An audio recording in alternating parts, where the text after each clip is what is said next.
Welcome to the Wired for Wellbeing podcast, where we explore how understanding your nervous system can transform the way you live, love, and relate.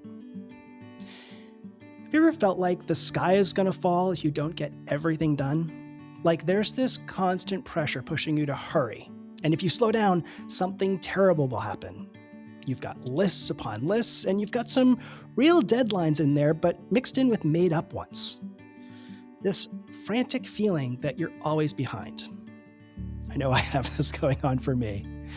That relentless sense of urgency isn't about time management, it's about your nervous system. And no to-do list will ever solve the problem. Today, we're talking about why trauma creates this constant sense of hurrying and how you can begin to retrain your nervous system so it doesn't see your safety as dependent on how fast you're moving. Hi, everybody. I'm producer Steve Lessard and a fellow journeyer on this trip we're taking here. And I'm here with my good friend, Dr. Jeffrey Rutstein. Hi, Jeffrey. Have you experienced this sense of hurrying lately? Hi, Steve. Less so in current life, but for many, many years, this was a hallmark of I felt like I was always behind. No matter how much I was doing, there was just more to get done. I felt like I could never catch my breath. Yeah, really relatable. I think a super common experience. Well, thanks for being here with us today. And friends, if you'd like to leave a question, we're going to leave the phone number in the show notes as well as at the end. So we'd love to hear your question, and there's some information on how you can get that to us. So Jeffrey, let's get started. We have a voicemail message that I'd like to play today. So let's take a listen. Great. I have heard that trauma is always in a hurry, which I can see with myself. My nervous system, if I'm not hurrying to get things done, it seems like the sky is going to fall. So can you please talk to why that's a result, why that sense of hurrying is a result of trauma? Thank you. Jeffrey, maybe we can start by having you help us understand the connection relationship between trauma and hurrying. It's a great question. Yeah. What's been noted is that the vast majority of trauma occurs in an instant. It takes us by utter surprise. Our first reaction to trauma is almost always a startle response because we're shocked, whether it's a natural disaster, an act of violence. So it's often said that trauma happens in a split second.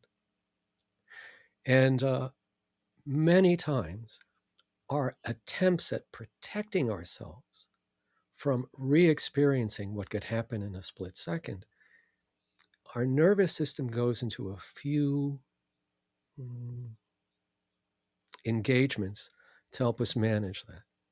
And one of them is a high sense of vigilance, always looking out for danger, scanning continuously, whether it's cognitively doing it, looking around the room or worrying about it consciously, or just through the quality and capacity of our nervous system to sense safety and danger. We've referred to that earlier in other podcasts. We've called that neuroception. But so someone who's had trauma engages a lot of energy in this vigilance in trying to scan for and protect from any potential trauma that, again, could happen in a split second. Okay, so our nervous system's trying to protect us because it knows that the effects of trauma can come on quickly and, like you're saying, in a split second. So it's in this constant watch mode, and it's trying to get ahead of that split second surprise. Yes. So then the question becomes, well, how do we sort of dedicate enough energy to remain vigilant? Because it takes energy to continually monitor and feel for safety in our environment. So this energy comes from the tendency of the nervous system after a trauma or an adversive event. The tendency of the nervous system is often to stay, at least for part of the time, in a very strong sense of fight or flight. what we call sympathetic activation in the nervous system. And so our sense of ability to keep watch, to keep vigilant, is fueled. It runs on this anxious, watchful, scanning energy.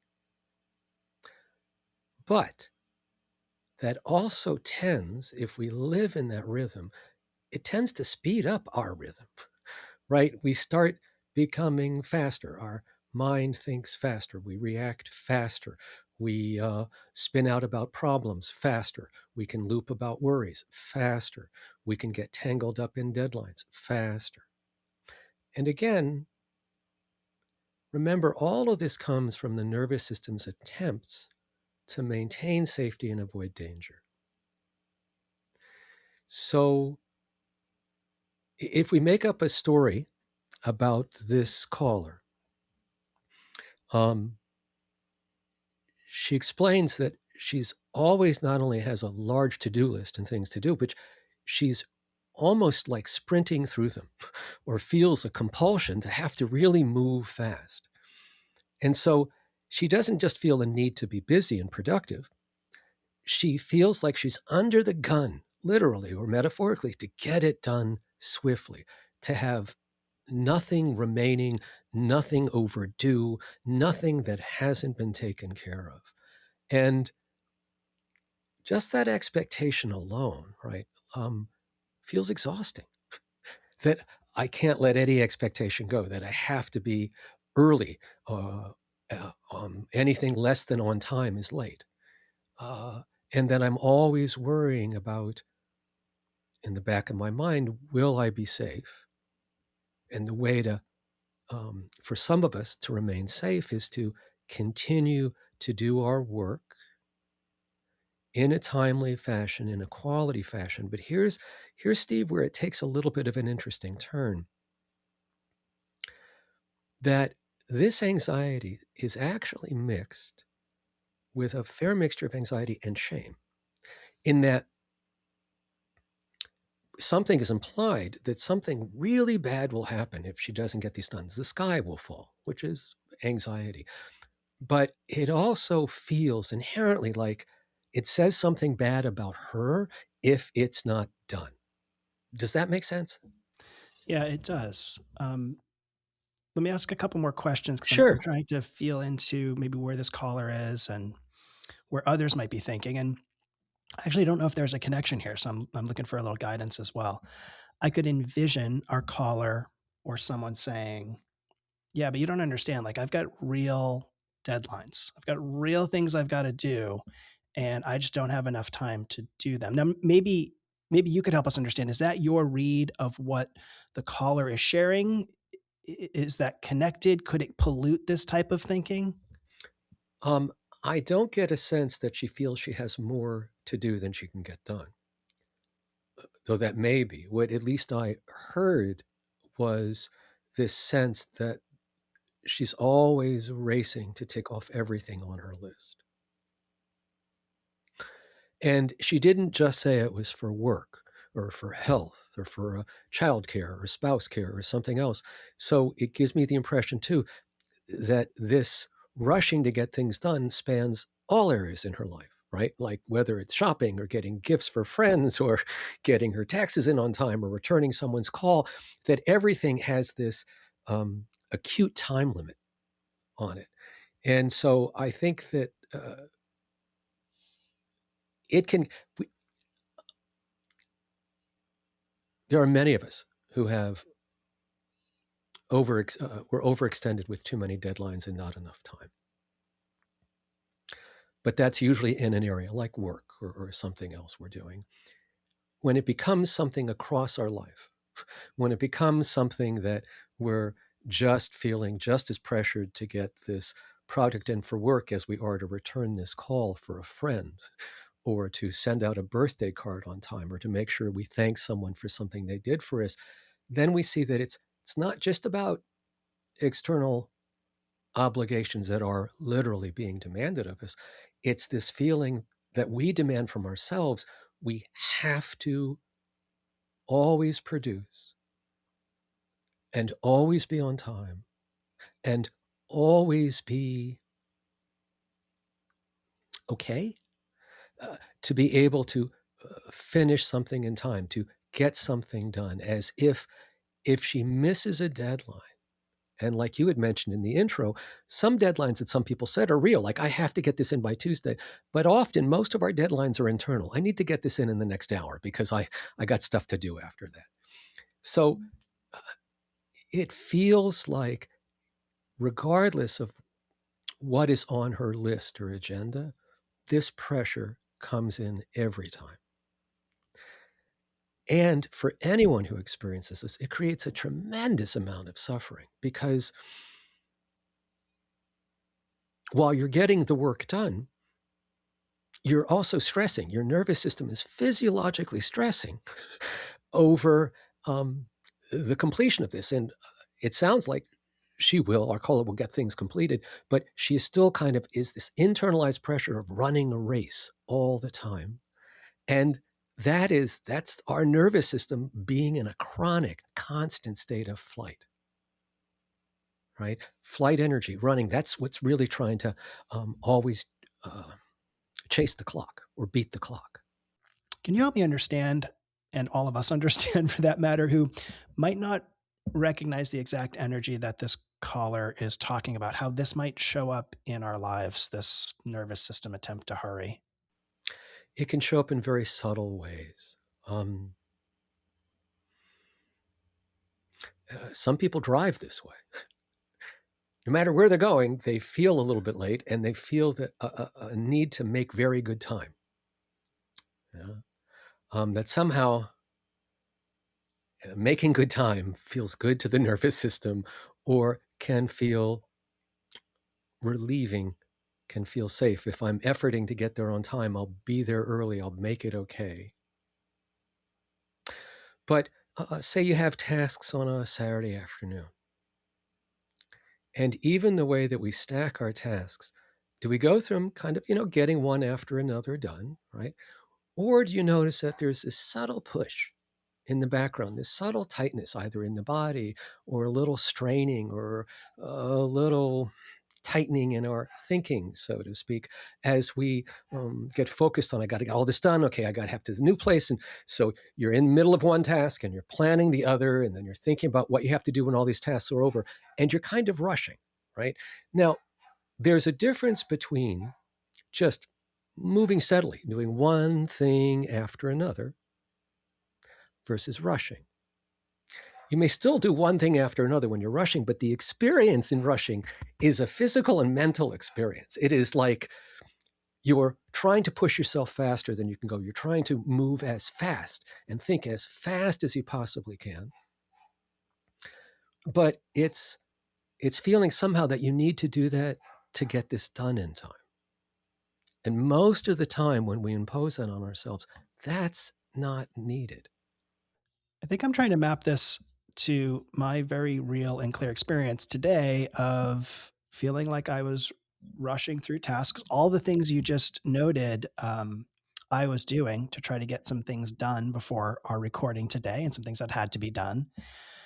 But I wouldn't have gauged that as nervous system dysregulation. I would have gauged that as I've just got a lot of tasks to get done in a short amount of time. And again, maybe I'm confusing a couple of things here, but can you help me maybe understand how my approach this morning in rushing through my tasks was potentially some nervous system dysregulation? Sure.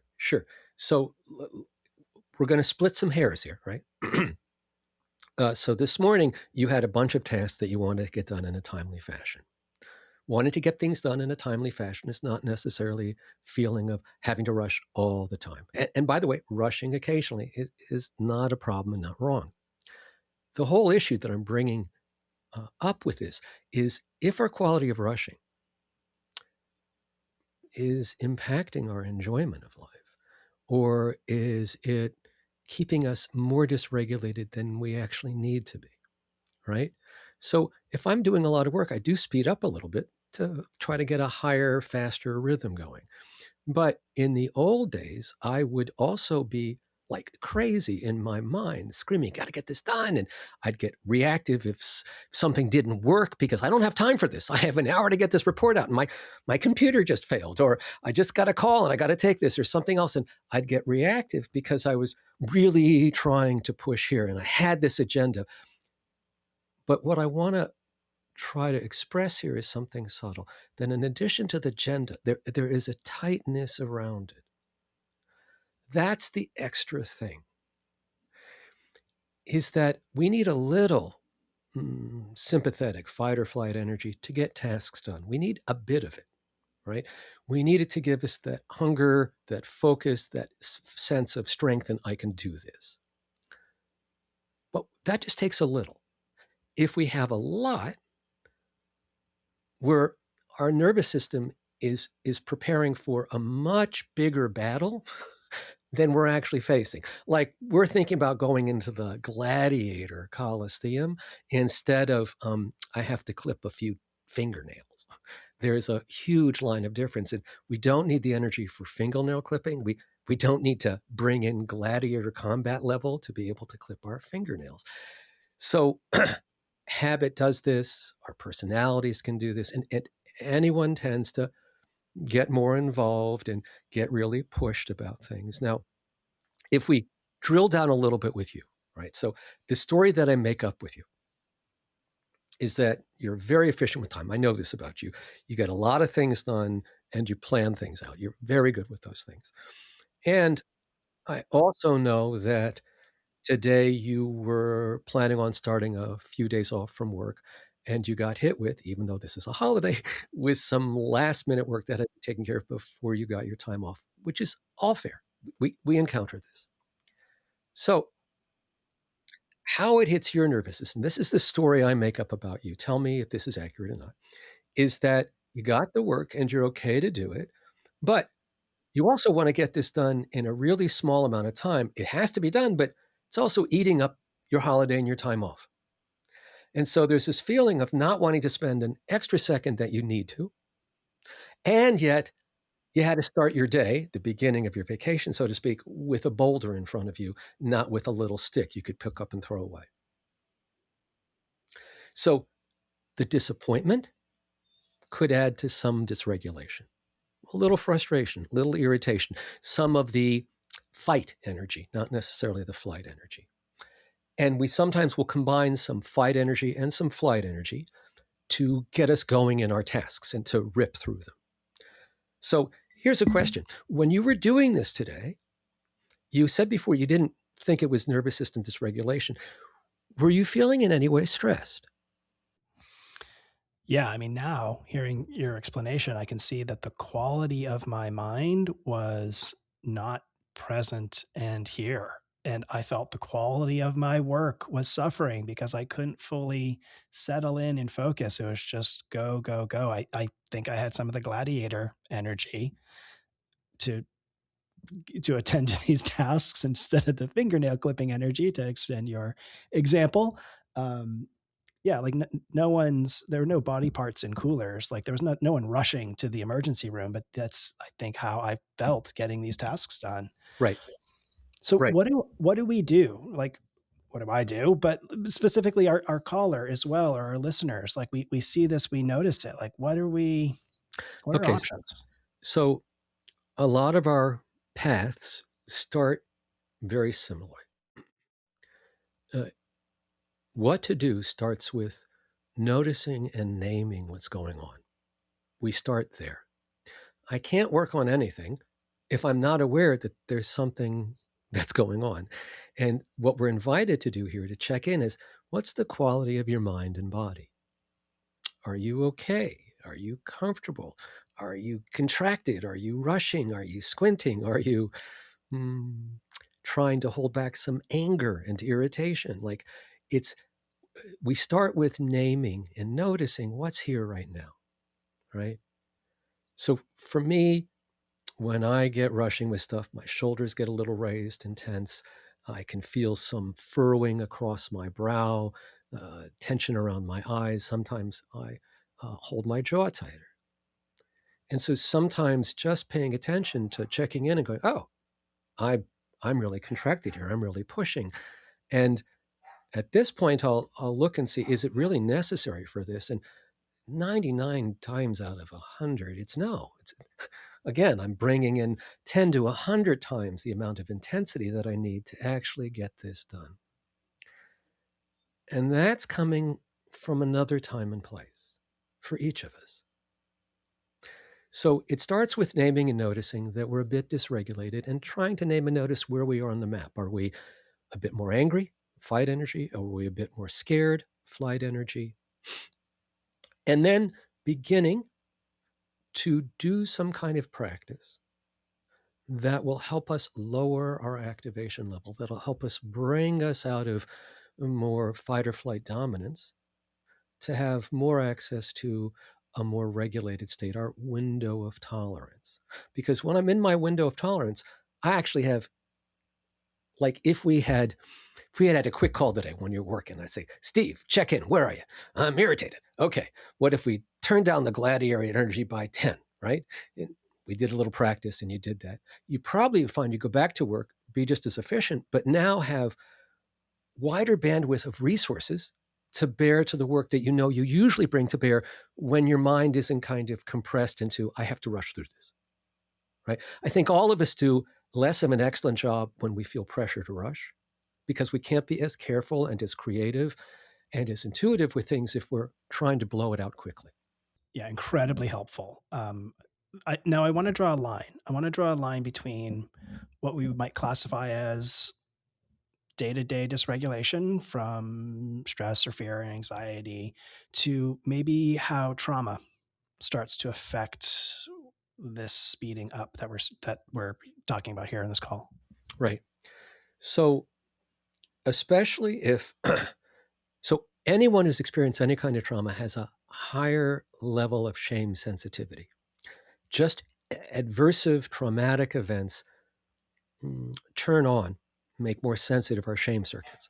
But then additionally, many people who've had interpersonal or familial trauma, violence, abuse, neglect, what they'll have is they'll have been explicitly told judgmental, critical, shaming things from their caretakers.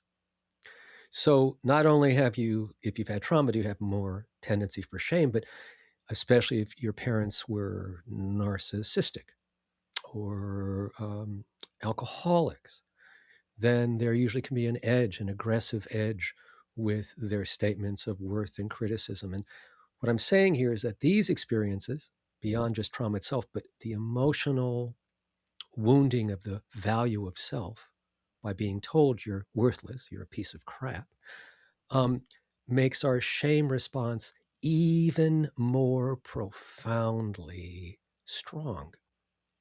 So if I have had that kind of trauma, I will also be terrified that anything that I do that is shameworthy will cost me both in terms of safety and connection.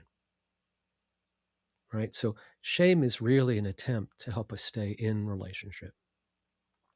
So when we've had trauma, our reactivity to events, our tendency to spend more time dysregulated will be increased.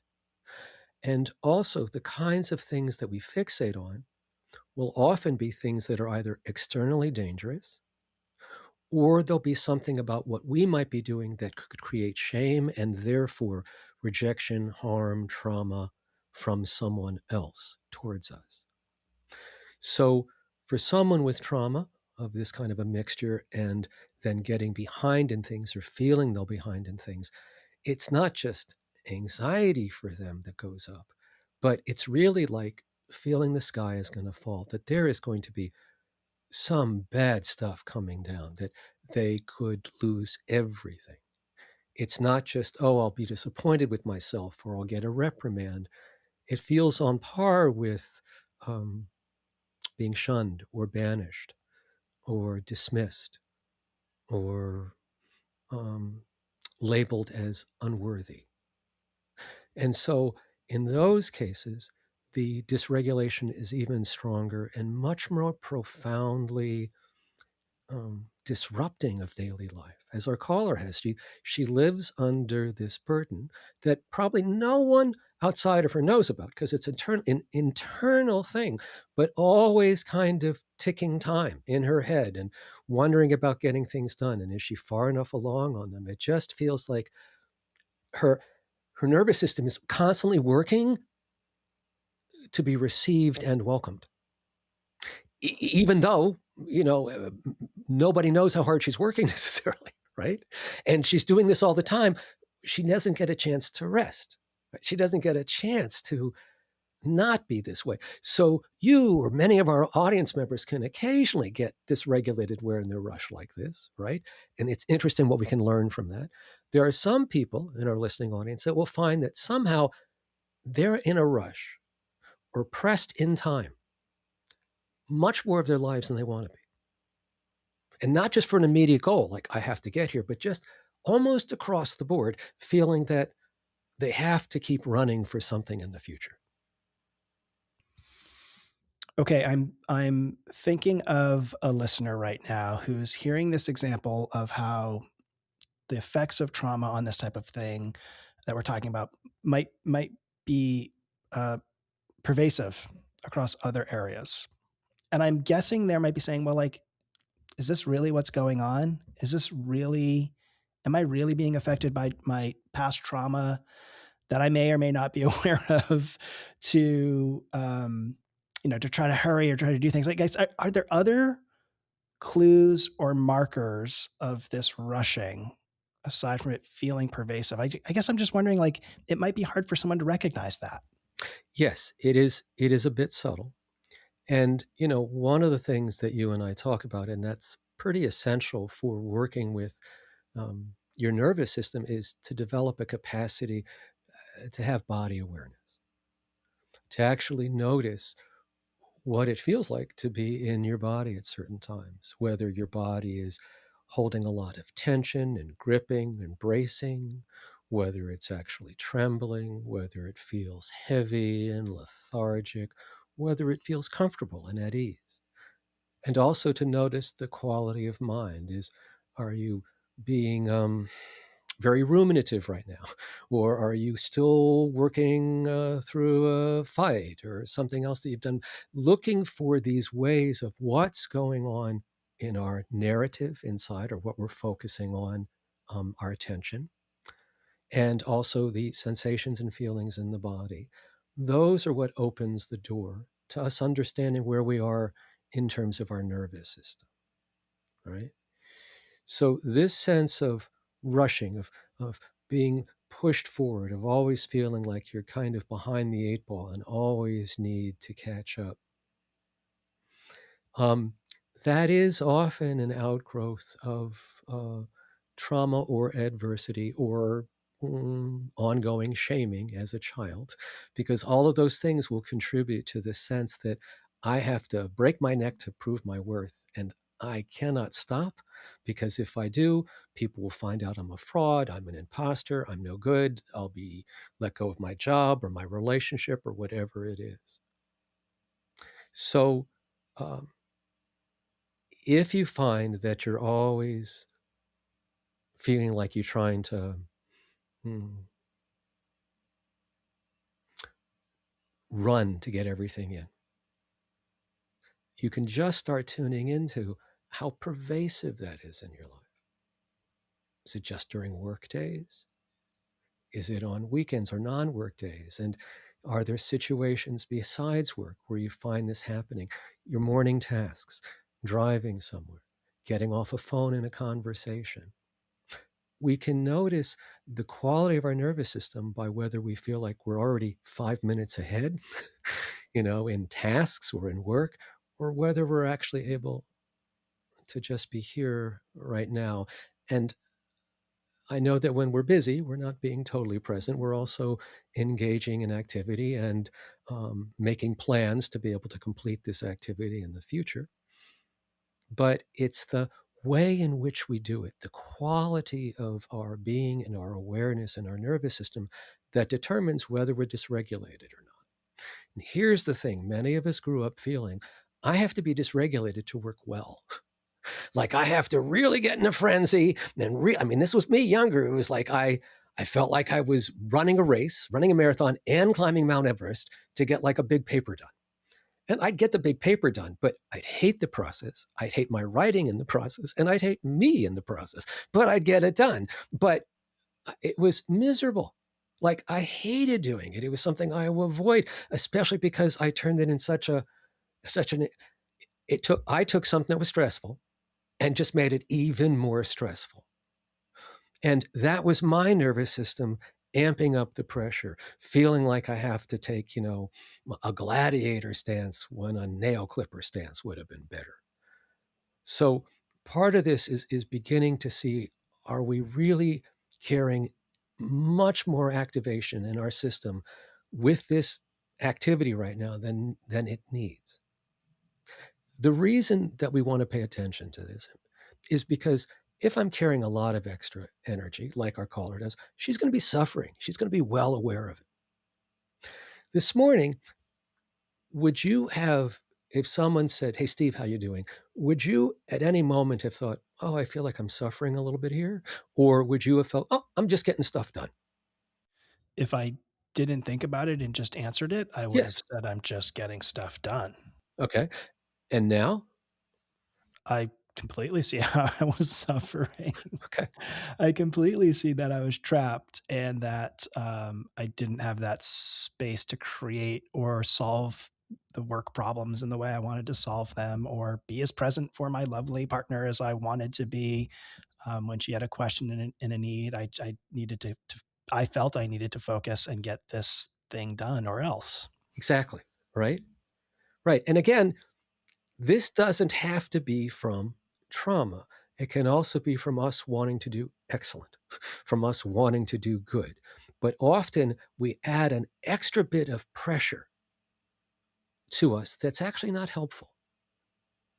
Though in our society, somehow we look at people who work incredibly long hours and do 16 tasks at once as heroes. Right? You're a hero. You don't have a nervous system. You just have guts. Good for you.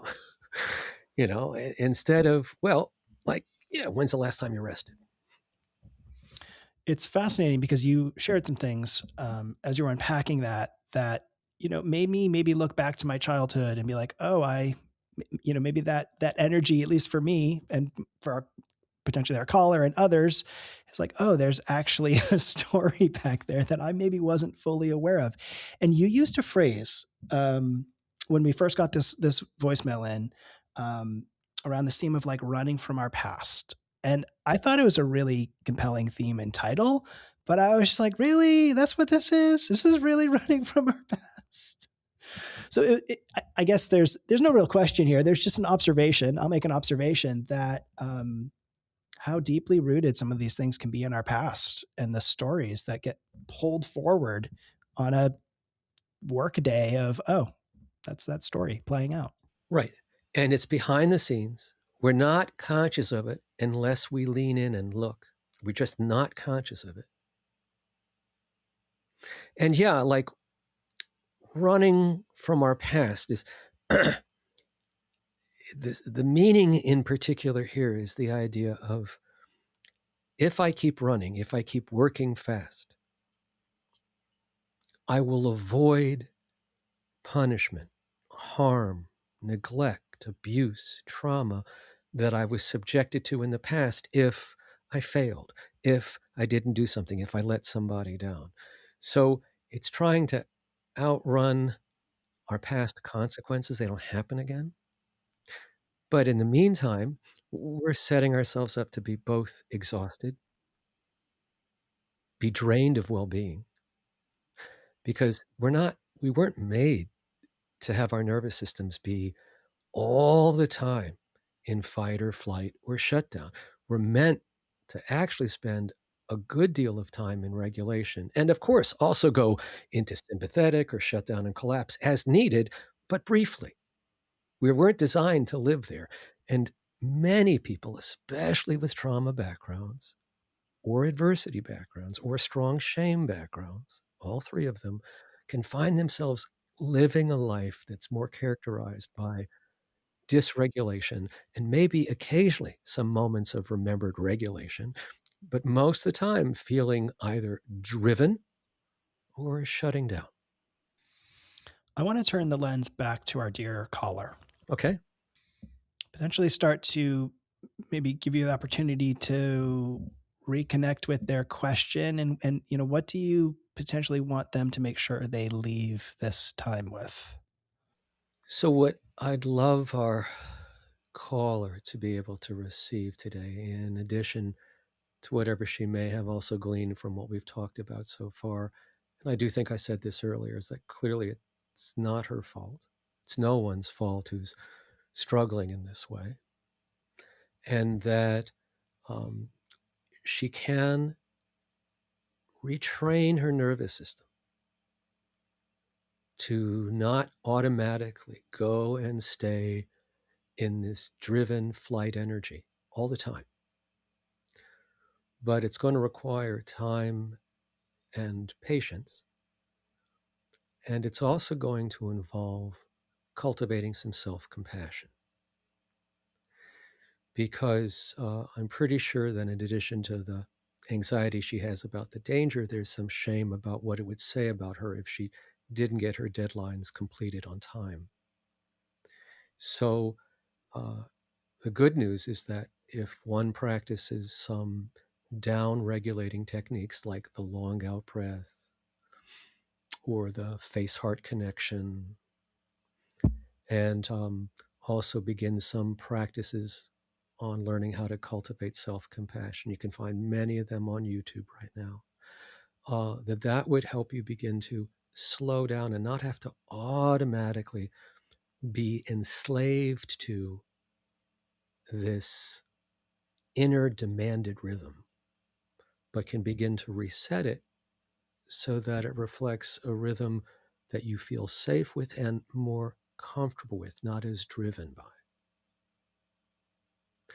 And it may also require you being able to process some of the trauma that specifically is what may feed the beliefs or fears that bad things will happen if you don't continue to run all the time to get things done. And you may need to do that with a health professional who can give you some guidance and companionship on the path. Well, I want to thank our caller for the courage and vulnerability to send this question in. What I constantly find with the questions that come in, they're so broadly applicable, even though this was one person's question. Really is amazing how much so much can relate to all of our lives. So thank you, caller. And Jeffrey, I know it's a little scary for people to send their question in, and I know we've received some feedback of like, I have a question, but I don't know, I'm not really sure. So I'm wondering if you could do a few things, speak to that tension. Maybe let people know where they could send their question if they'd like to send their question. And also, I know you've got some resources that go a little bit deeper that I want you to share. So where can they find all of those things? Great. Thank you, Steve. So yeah, we often get questions about questions. What are the types of questions? Any question that you have about a place you get stuck, a struggle you have, something that you notice, or something that you have tried to change and doesn't seem to change. Anything like that that you're curious about, feel free to send us a question. There are no wrong questions or silly questions. We welcome them all. If you'd like to share a question with us, you can call 1-866-357-5156, or you can send an audio file in an email. And if you can't do the audio file, just type a question in an email and send it to hello@drjeffreyrutstein.com. And finally, if you would like a deeper explanation of what we talk about in our podcast here, feel free to go to my website. I have a free gift on why do I keep feeling stuck, or why do you keep feeling stuck? And so you go to drjeffreyrutstein.com/links and then click on free gift, and it'll take you right there.